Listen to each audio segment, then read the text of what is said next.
Hey everyone, and welcome back to my completionist playthrough of the Baldur's Gate Saga with SCS and Ascension. Do you like gambling? Do you feel like betting your health away on a game of chance? Well, you're in luck, because we're about to step through a portal that will take us to the final chamber of this level of Watcher's Keep, where we will have such opportunities. And yeah, you heard that right, we have at last reached the final chamber.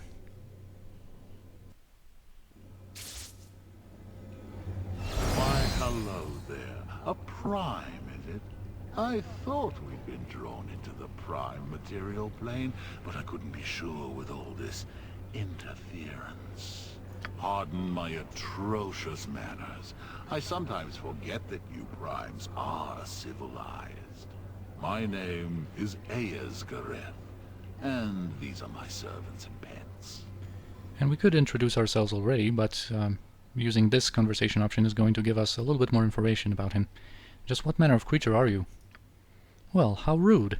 If you must know, I am a Cambion of a noble house from a place called Cursed. Any other questions? So if you've played Planescape Torment, you visit that city in the game. Perhaps. I am Sinashira, by the way. He is going to explain how he came to be here. Well now, nice to meet someone pleasant instead of a host of frustrated fiends. Had to destroy several after we found ourselves here, the rude beasts. But what does one expect from the lower planes, eh? Me, I'll take Sigil any day and avoid the blood war entirely. But that's neither here nor there. So yeah, he is not your typical fiend, as you can see. We found ourselves in this place after being drawn somehow. I imagine the magic of the broken portal on the east side of this cavern has something to do with that. Wherever this place is, it allows me to gate in things, minor things, but not to open a gate back out. Interesting, no? I could gate out of this place, but the magic here is very powerful and specific. Likely I need some manner of key to pierce the shields of this place. Do you know of such a thing? I might. Why should I let you out? I wouldn't expect you to let me out of here based on the goodness of your heart, but I'll play you for it. Allow me to explain. I have a certain penchant for games of chance. I enjoy all kinds of gambling, but today I have something with me of particular interest.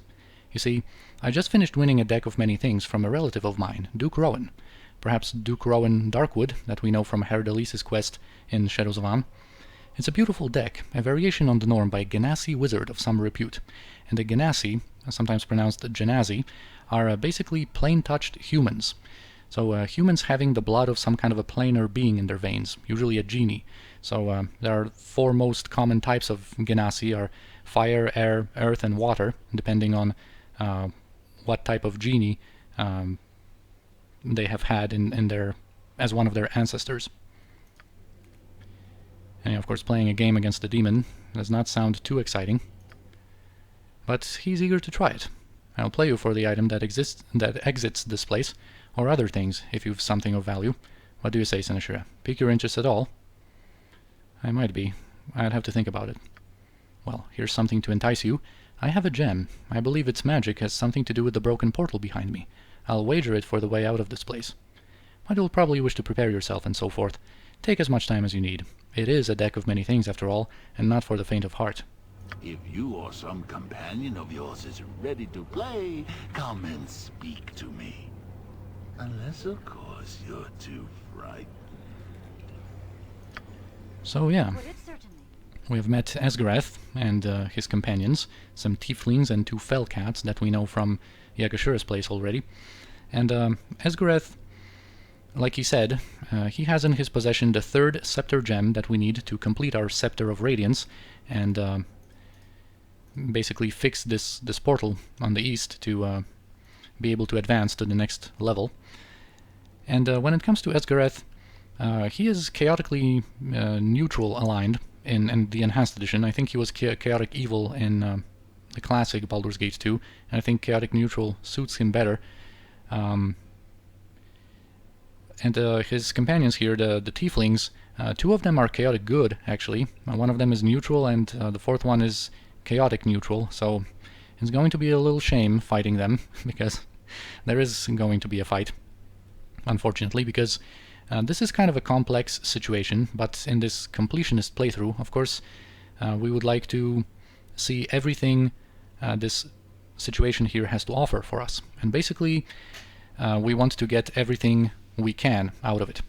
And we are going to need to engage him in his card games. Like he said, he has a deck of many things, kind of a classic D&D item that we're going to focus on in the next episode once we obtain it ourselves. But anyway, we can only get certain 2 items by playing him, engaging in his card games. If you kill him, he is not going to have them as on his corpse. So that's the only way to get them, just playing for them. And then the 3rd item that we want out of here, and the deck itself, is only going to be available if we kill him. In the classic Baldur's Gate 2, you could pickpocket the deck from him, but in the Enhanced Edition, the only way to get it is to kill him and get it from his cold body, I guess, from his cold dead hands. So yeah, basically what we're going to have to do is play him first and then in the end kill him. And how this works is that there are a maximum of 3 rounds of this game where we're going to draw cards. We are going to draw 1 card and then he is going to draw 1, and each card has a certain value associated to it, like a certain amount of points I guess you get from drawing it. He is going to call it the higher or lower suit. And the first 2 times we're going to play him, we're going to play for the different items that he has, and then finally he's only going to be willing to play for the way out of here. So basically for the opportunity to borrow our Certain of Radiance from us, because he is going to give it back. You can let him go, and there's many different outcomes in general when it comes to dealing with him. He is not so bad a fiend, I guess, so it is totally okay to let him go. On the other hand, also from what we have seen on this level and just over the course of the playthrough in general, we are well aware that fiends are not the most trustworthy creatures, and we shouldn't really put our trust into them. So attacking him in the end is also going to be a completely understandable position to take from a role-playing perspective. But anyway, the 3rd draw, we are always going to lose. So when you play in order to get the other 2 items, Spectral Brand and the Scroll of Wish, we have to play him first, for those, and then as the 3rd round, or in the 3rd round, we're going to have to play him for the gem. And in the 3rd round, he always wins. So then we can either, allow him to use the Scepter of Radiance and teleport out of here and give it back to us after repairing the portal, I guess. Or we can attack him. And we do want to engage in that 3rd round because it is going to give us a little bit more experience. You can play him for the gem earlier, and then you can win it, but then he is going to be unsportsmanlike, as he's going to call it, and he is going to attack us because he does want to secure his own way out of here. So if we win the gem, he is going to, unfortunately, not be available for any more of these games. So unfortunately, when it comes to games of chance, of course, we can lose, and most of the times we actually do lose. Of course, I'll elaborate once we go through the whole process, but generally we are going to have to use power word save and power word reload here if we want to get everything that we can out of this situation. Yes, so I am going to quick save. So then, what do you say? Ready to play? And yeah, let's get on with it. How is your game played? It's rather simple, actually. We'll use the rules established by the renowned match between Tandem the Sensate and Belevareth in Sigil. Each of us draws a card from the deck. Whichever of us survives the effect and has the higher card wins the game. Or the draw. Simple, see? So then, what do you say? Ready to play? Alright, I'm ready. What are the stakes? Well, first you must offer a wager. A tiny portion of your soul, like experience or vitality, or wager whatever allows me to leave this place. Keep in mind, though, that I only wagered a gem for the way out of here. And don't worry, whatever it is, you'll get it back when I go. And yeah, he is relatively fair when it comes to his statements. So yeah, we can of course wager the Scepter of Radiance and play for the gem, which we don't want to, like I explained. We can wager some of our experience, and whenever we lose the draw, we are going to lose 50,000 experience, or we can wager some of our vitality, which is basically losing some portion of our maximum health pool. And this is based on a percentage, and there's also a little randomness to it. So generally you lose around 10% of your maximum hit points. So in most cases I've seen from 10 to 15 hit points you lose. So of course I don't have to say it directly, I hope, but this is something that you never ever want to do. If you go for a complete no reload playthrough, of course you want to wager the experience, because if you lose 50,000 or even 100,000 in both of the first rounds, you know, this is something that you can get back, of course. And when it comes to your maximum hit points, well, not so much. So anyway, we're going to wager experience. Excellent. I have access to a Spectral Brand and a Scroll of Wish, both rather impressive items. And there is the gem as well. What would you wish to play for? So yeah, Spectral Brand is going to be a very important weapon in our arsenal, and the Scroll of Wish is of course extremely rare, because the only one that is a static drop can be bought from Lazarus Libraries, and we have that one, and this one is the second one that we can get. So anyway, let's play for the Spectral Brand. As you wish. Alright, my friend. I shall allow you to draw from the deck first. I shall spread out the cards for you like so. Choose a card as soon as you are ready. And basically with each round there are going to be 2 different cards that we can draw and 2 different cards that he can draw, and depending on the value of those cards, of course, he is either going to win or us, but if we tie, because sometimes the cards have the same value, he is going to win as well. So basically the only way we can win in the first round is by drawing Strife, and we'll see if... Okay, we did get that.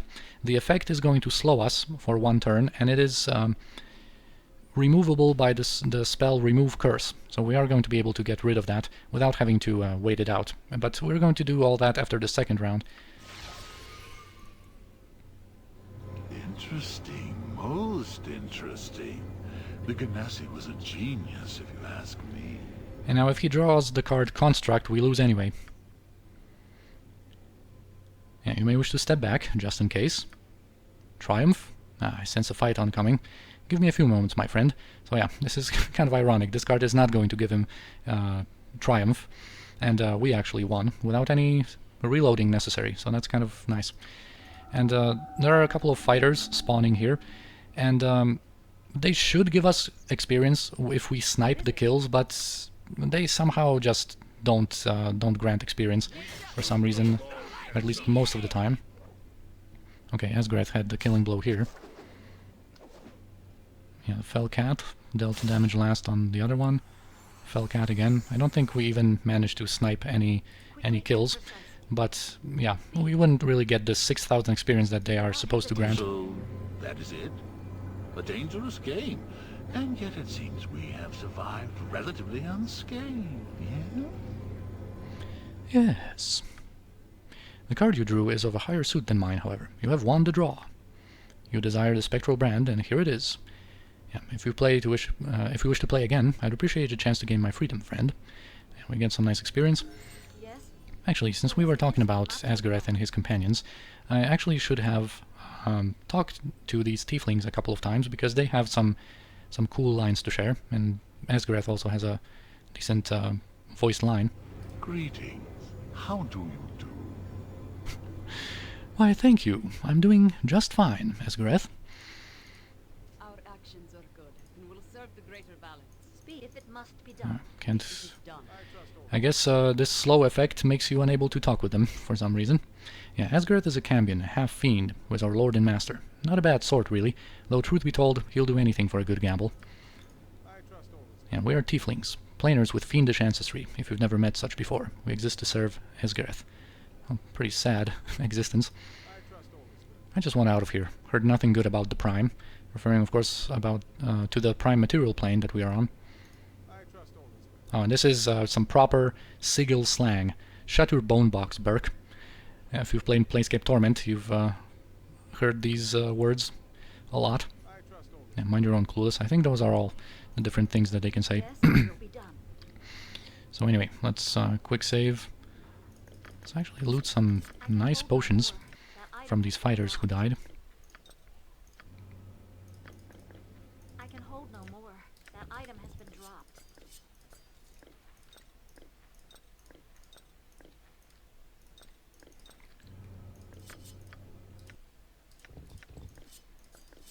Oh yeah, and of course we have obtained Spectral Brand. I'm a little bit all over the place when it comes to this episode. So yeah, this is a scimitar, a +4 enchanted one, with some really nice cold damage on it, and also the ability to summon this Spectral Blade, which is kind of like a magical sword, like a Mordenkainen sword. The big downside of it is that it only lasts for 4 rounds and can't really do any damage of its own. It has very bad THAC0, but it's actually a decent distraction because it has 100 resistance to any elemental or physical type of damage and 95 magic resistance. So actually we might use it sometimes. And for now this is going to be a nice upgrade for Kirinai. Now she's going to finally be able to put down Usuno's blade and have something better with more reliable elemental damage on it. But in the end, Spectral Brand is going to be the ultimate weapon for Jaheira, I think.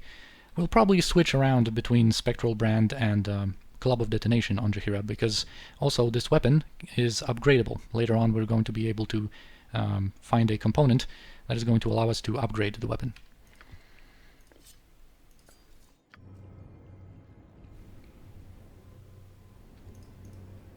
So then, what do you say? Ready to play? Right, we can talk to Aesgareth. We're going to wager our experience again, and now we're going to play for that Scroll of Wish. And here the only way to win is if we draw the Strength card. Okay, we drew Guile. That means that whatever he draws we lose anyway. Yeah, we're going to have to... this is actually pretty cool. We're going to fight these guys. And in order to do so, we're going to start casting True Sight on Imoen already, and we're going to detect Illusion on Kirinai, and we're just going to kind of get in there. And we're also going to get this Ring of Anti-Venom, which we're going to equip on Sinashira, because there are going to be 6 assassins of level 20 spawning. So, of course, they can backstab for ×6 damage, and they can have poison weapon and all that, so we want to be protected against that. And to that effect, we can even get ourselves the Gargoyle Boots and this Enkidu's Full Plate. And both of these items, of course, make us protected against backstabs. And I think we might get one of these items to Kirinai, and the other one maybe to Anomen in this case. Or actually, maybe to Jaheira, because I don't think she has her iron skins anymore. And this is only for demonstration purposes anyway, because we are going to have to reload it in order to get that Scroll of Wish. Normally when I play by myself, I don't really, you know, I'm not so hardcore about all this, but of course in the playthrough I want to showcase everything we can get out of this situation. What else can we do here? I think nothing else. Let's just get in there. Yeah, so they already used Poison Weapon, they start invisible, and they have plenty of potions of invisibility. We can actually use our Improved Mantle, for example, on Sinashira to be safe, and actually then give this ring to Jaheira, for example. Yeah, they're going to want to backstab Kirinai, so good thing that she has the Gargoyle Boots. They even fumbled that attack. Though she is poisoned, I should have, of course, switched the ring onto her.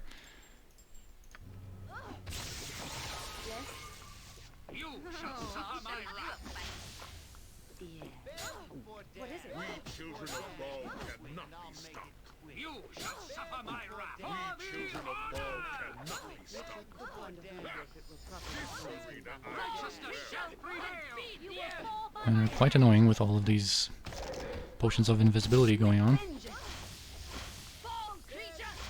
Well, this should be over soon. And we'll be able to see, you know, how it looks when we lose against Aesgareth.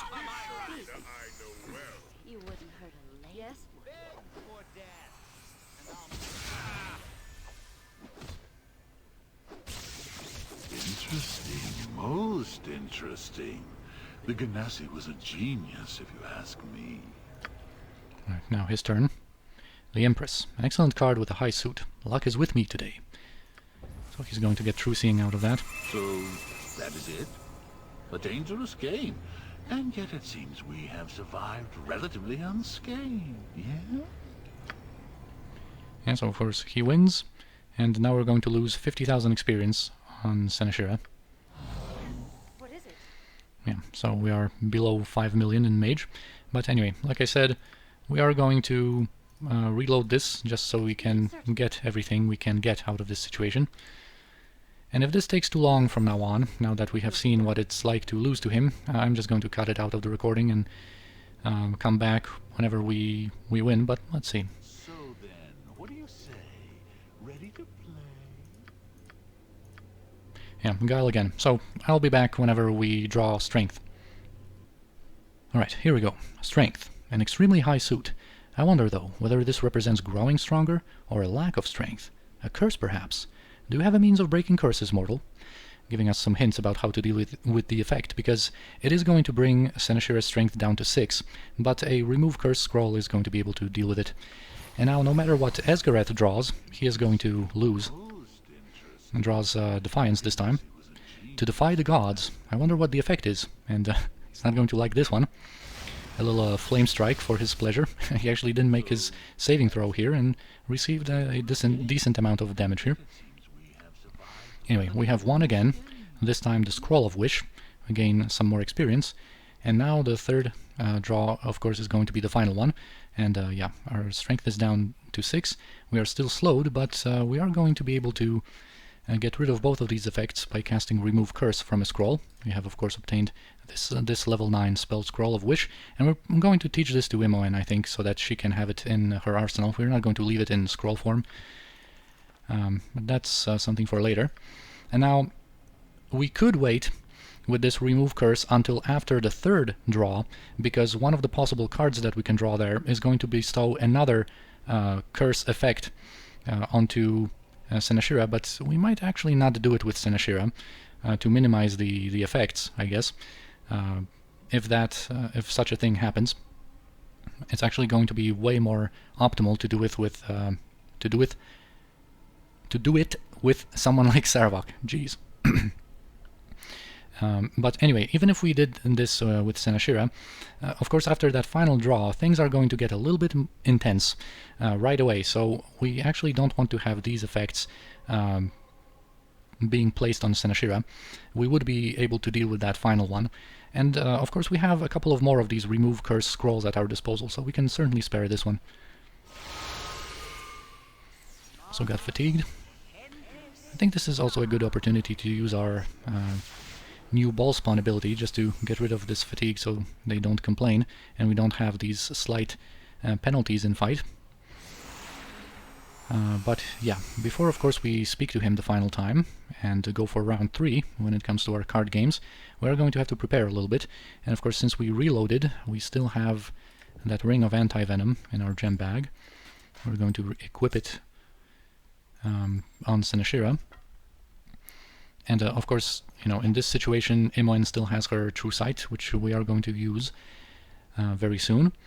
But yeah, when it comes to protections, we are first going to protect Seneshira with protection from petrification, because As-Gareth has some flesh to stone spells, and we're going to play it extremely safe. We're also going to give Seneshira the spell trap coming from the Staff of the Magi, because they are going to have quite a few different anti-magic dispelling spells at their disposal, and you know, we might have to deal with the situation where Seneshira's Spell Shield and Spell Trap get dispelled, and she would be vulnerable to getting petrified. Of course, that would be a kind of a pretty unlikely scenario, but when it comes to Seneshira, of course, we don't want her to die and get a game over. What else? I think we're also going to give her a scroll of protection from the elements, just so she can sit in a couple of effects that we're going to unleash and just not suffer too much damage. Basically, I think we're going to use this spell trigger of Imoen's in this fight, and we're going to have to sit in our Ice Storm, Cloud Kill, and Death Fog, receiving poison, acid, and cold damage. And of course, you know, we're going to have this mage and this cleric being able to unleash some stuff of their own, and As-Gareth himself. So I think we're going to just improve Seneshira's cold resistance at least, and electricity resistance with protection from the elements, and of course she is going to have that Ring of Anti-Venom to not receive any damage from our own Cloud Kill. And as for our other characters, I'm not really going to go all out when it comes to their resistances, because I don't want to spend any more of our resources on this fight. We are not going to have the opportunity to get like too many of certain scrolls, or like any of certain scrolls anymore in the game, and I would like to save them for some later encounters, even though we have quite a nice supply still. I'm talking about Jaheira's scroll case primarily, but yeah, I think we're just going to care about Sinashira being protected. Now, when it comes to our other characters, we can, of course, give Armors of Faith to our Divine Casters and some mirror images on our mages we're going to get.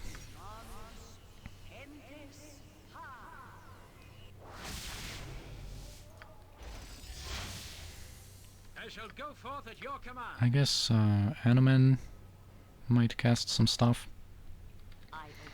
We are going to have Iron Skins on Jaheira as well. And when it comes to Sinashira, I think all she needs from what she has available is going to be a scroll of protection from abjuration, spell immunity to abjuration. We have one of these.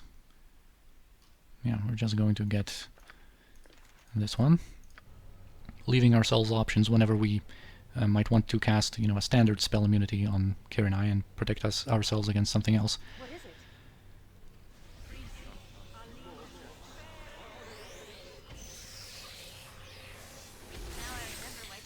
I think what we might also do... Yeah, this True Sight is going to be one of our final spells here, and then we're going to just protect ourselves against abjuration, and we're going to be ready to go. Yes?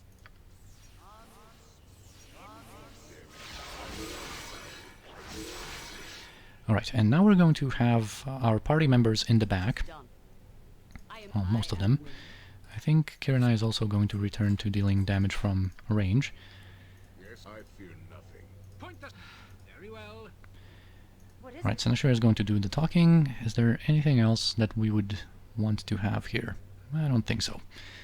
So let's talk to As-Gareth. Greetings. How do you do? Yeah, and now he wants to play for the way out of here.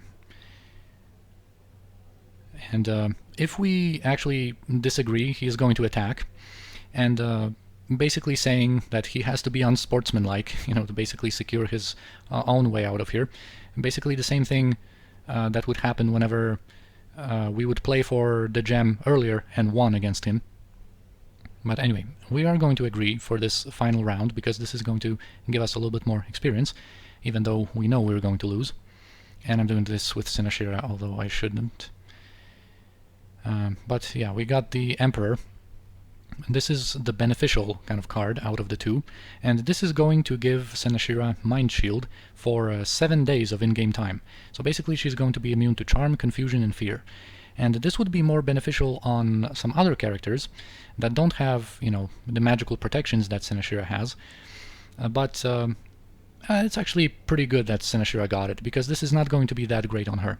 And this also does not replace our chaotic commands, because chaotic commands also make us immune to being stunned, which is something that we want to have often on Sinashira as well.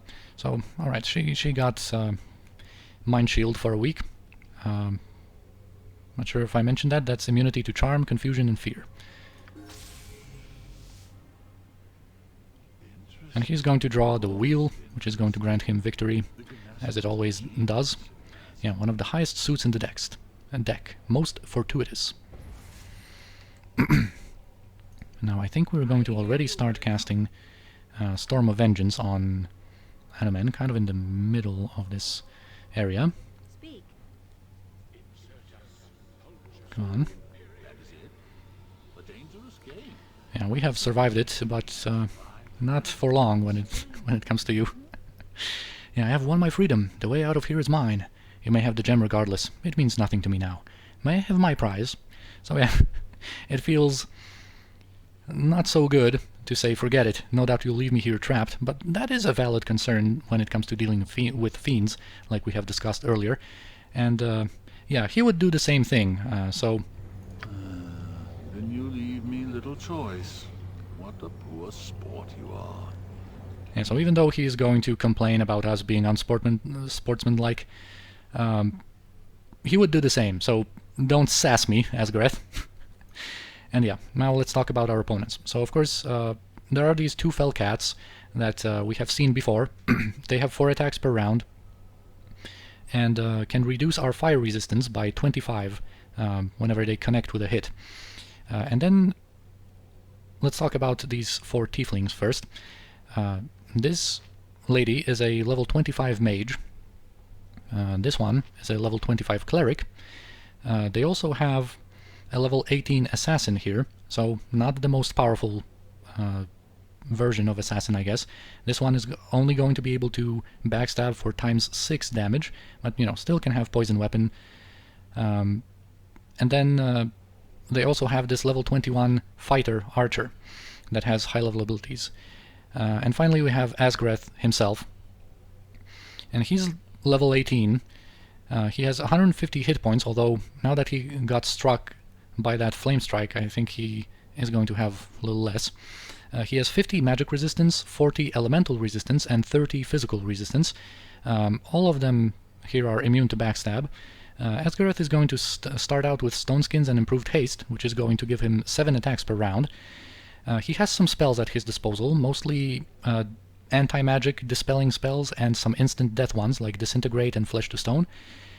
He also attacks with a +5 enchanted weapon, so Improved Mantle is not going to do us any good. And when it comes to his attacks, he drains Strength, Dexterity, Constitution, and Magic Resistance, 5% magic resistance per hit. And he can also stun with his attacks, so quite a dangerous fellow. And when it comes to these tieflings, generally they have 25 resistance to electricity and fire, and 50 to cold. They might also have some spell protections, of course, especially when it comes to the mage. And the mage and cleric also have 25 magic resistance, and I think the assassin and the fighter don't have any. And also, contrary or differently from the tieflings that we have met earlier, these ones are not immune to non-magical weapons, which is going to matter most likely when it comes to you know, dealing with the mage. But anyway, let's allow them to get their pre-buffs, and let's see what we're going to have to deal with here. Yeah, so As-Gareth there has Stone Skins, and it just says that he's hasted, but he is Improved Hasted. Oh, it seems like that cleric has protection from fire as well, so a certain variation of this strategy that I thought we might be able to unleash would involve Firestorms and Dragon's Breath, but since she is immune to fire, and we'll see about the mage, she might be immune to fire as well, I think we're going to have to go just with that spell trigger from Imoen and the Storm of Vengeance from Anomen, and that's going to be it. Yeah, she has protection from magical weapons, she's going to have a Simulacrum, yeah, is protected against fire and magic energy, has a Spell Trap, but it seems like no Spell Shield. Also, now I'm reminded of the fact that we didn't cast that True Sight on Imoen, but it wouldn't do us any good, because in this version of pre-buffs, the mage has immunity to divination, so our True Sight wouldn't be able to do anything. We're going to have to rely on... Well, we're probably not even going to detect illusions, I think. Anyway, what we might do is probably just throw in a quick Dolorous Decay on Aesgareth. It might work. We'll see about that. And we are going to unleash our spell trigger. Kind of like in the middle I would like it to have, so perhaps we can attack this this archer with it, I think, and we're going to go in there with Senashira and probably attack this cleric from melee. Alright, our Storm of Vengeance is going to be in effect very quickly, or very soon here, and I think we're also going to even go and just quickly try to destroy these simulacrums, or simulacra, I think I should say.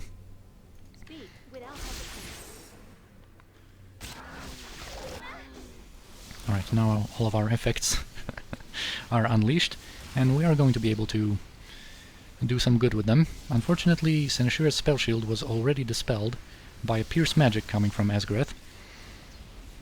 So we're going to have to be careful when it comes to Seneshira. Anyway, I think what we're going to do is actually detect illusions on Kirinai in order to reduce the amount of mirror images this mage has, as well as removing her improved invisibility, and then I think we're going to just switch to our normal weapons and deal with her as soon as possible. Especially since I kind of want to stay out with some of our characters outside of all of these effects. I think we can definitely allow ourselves to attack this assassin here, because this is kind of outside of our clouds, I guess, for the most part. Alright, the mage has time stop. We'll see if we'll be able to poison her. She is susceptible to poison.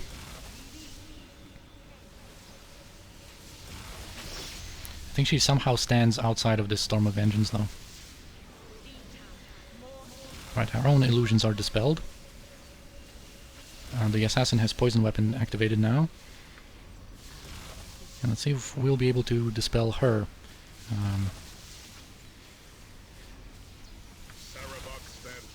Invisibility of her illusions. Perhaps we were already able to do that. Yeah, it seems like we were able to. So I think what we're going to do now is actually spare a couple of these poisoned throwing daggers, seeing as how she was standing outside of our Storm of Vengeance likely, and she didn't get poisoned.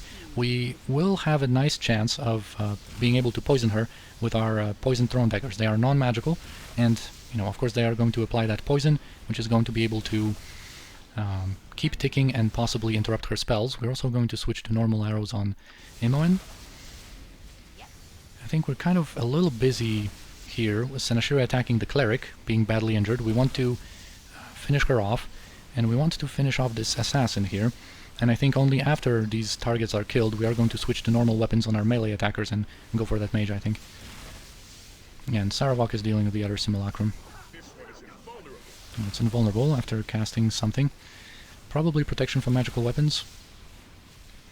It's actually, instead of going through all of that info in the combat log, let's actually just switch to Saravok's normal weapon, and we'll see how he's going to fare with it. What is it? This will not take long. Okay, we are not poisoned by that assassin, who is now dead. I think this is going to trigger us going into melee with non-magical weapons, and just try to get rid of that mage as quickly as possible, and Seneshira is going to first finish off the cleric. Alright, there she goes. Seneshira is going to have to apply some of her own protections. Alright, Kirinai, it seems we're able to poison that tiefling, so let's just switch to normal thrown daggers now. Let's not waste any more of our poisoned ones. I think we're going to just get out of here with Seneshira and quickly cast protection from magical weapons. And I think instead of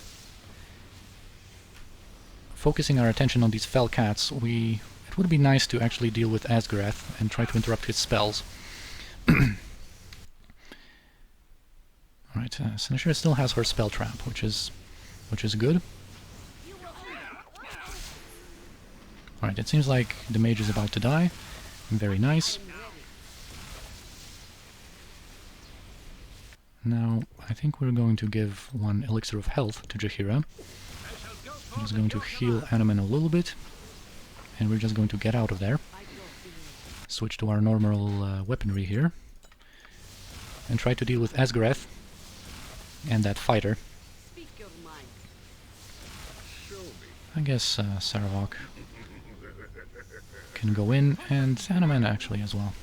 Let's just take care of Jaheira here.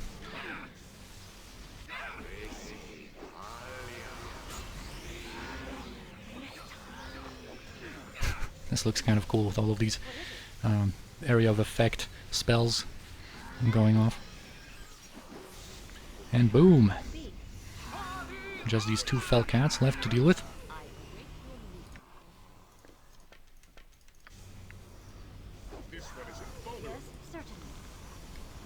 course, Saravok, you're attacking with the wrong weapon. I hear you well enough. Anyway, that was a pretty nice fight. Speak, it will be done. It's pretty fun.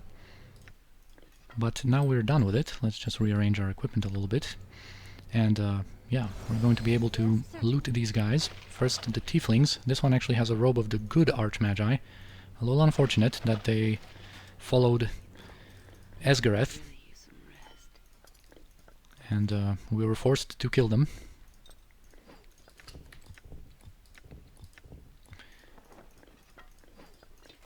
Yeah, some basic magical equipment.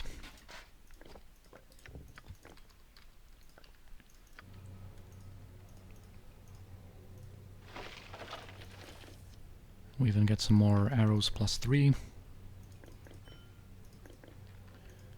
And I think we also have this assassin to loot.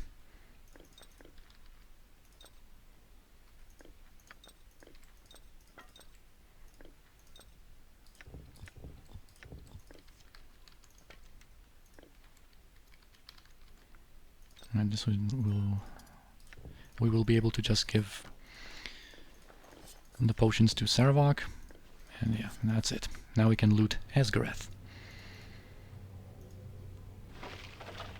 And finally loot that final scepter gem.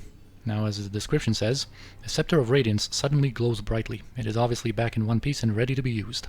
So now we are going to be able to progress to level 4 of Watcher's Keep. We get even more experience. And we also have been able to loot... Oh, here's our Scepter of Radiance at the peak of its power, I guess, back in business. We also have been able to loot this deck of many things that Asgareth used, and we are going to be able to use it ourselves. But this is going to be something that I'm going to dedicate the next episode to, and for now we're going to cut this one here. I thank you for watching. This was a little bit all over the place, but we had a cool fight. We had some cool card games. I hope you enjoyed this episode, and I'll see you in the next one.